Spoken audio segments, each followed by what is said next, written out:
It's been 14 years since Jacob Cabinaw disappeared from Grand Traverse County. Detectives have recently renewed their focus on the case, hoping to piece together what happened to the young father, son, and brother. 9 and 10's David Lyden and videographer Josh Monroe spoke to Jacob's family and one of the detectives working the case for this month's edition of Unsolved.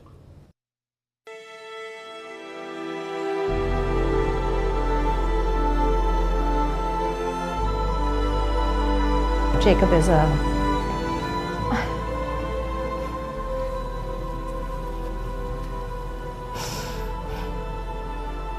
it's hard. 14 years is not, it was today, it was yesterday, it was not 14 years ago, you know, it was so recent.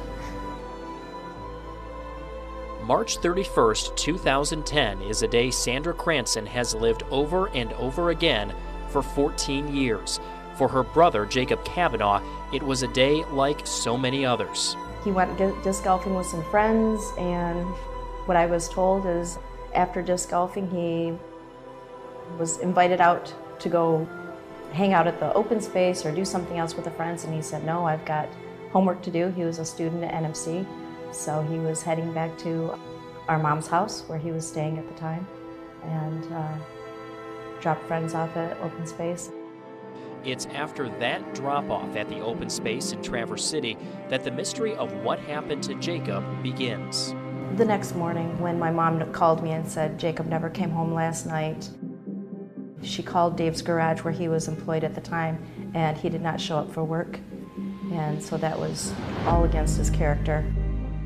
And that's when she said, something's definitely wrong. Jacob's son, Xander, was just 6 years old at the time. I've got memories from parts here and there, but overall he's definitely left a lasting impact on me with certain activities like disc golfing, skateboarding. I do know the day that he actually disappeared, I was off on vacation at my grandma's, and when I came back, I think they even waited a while just to, you know, make sure that if he was gonna pop up, it would have been within the first few days. According to a timeline from detectives, the evening of March 31st was the last time anyone would report seeing Jacob alive in Michigan. The timeline after that is truly puzzling.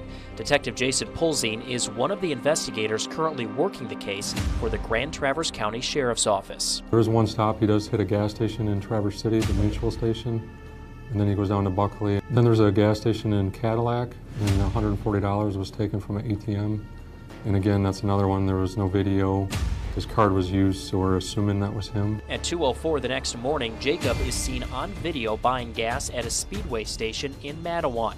His cell phone was pinged more than 12 hours later off a cell tower near Springfield, Missouri.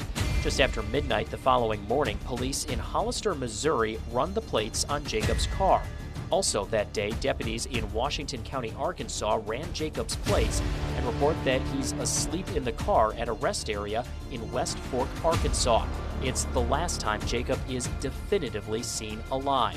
His card was declined later that day in Ardmore, Oklahoma. It was used 2 hours later at an ExxonMobil in Fort Worth, then again in Sweetwater, Texas. That was the last activity on the card. He pulled out cash in Cadillac, but even doing crunching numbers and to go from Mattawan, Michigan all the way to Oklahoma, I don't know how you get gas and meals on $140 cash. He didn't take any extra clothing. He didn't take his passport, he didn't take his toothbrush, his car charger, anything like that. He didn't take it. In 2017, the VIN from Jacob's car turned up, possibly at a scrapyard in Mexico. More recently, in 2022, detectives did a fresh round of interviews. Time has passed, and you know, there's people out there that they have their mind made up of what information they're going to tell us. And from an investigative standpoint, there's I'll just call it discrepancies in their stories. All as detectives and Jacob's family continue to wonder what happened. Still each breath. Some closure just to finally know what actually happened. I don't know that the actual answer will be satisfying or you know, something that I necessarily want to know or that's good, but I think I'd rather know than not know. You stand like your dad. I did. You do, with your shoulders, and you just, the way you walk in and go, it's like you're here. My mom's told me I have quite a few of his mannerisms. You and do. movements. Yeah. I love that.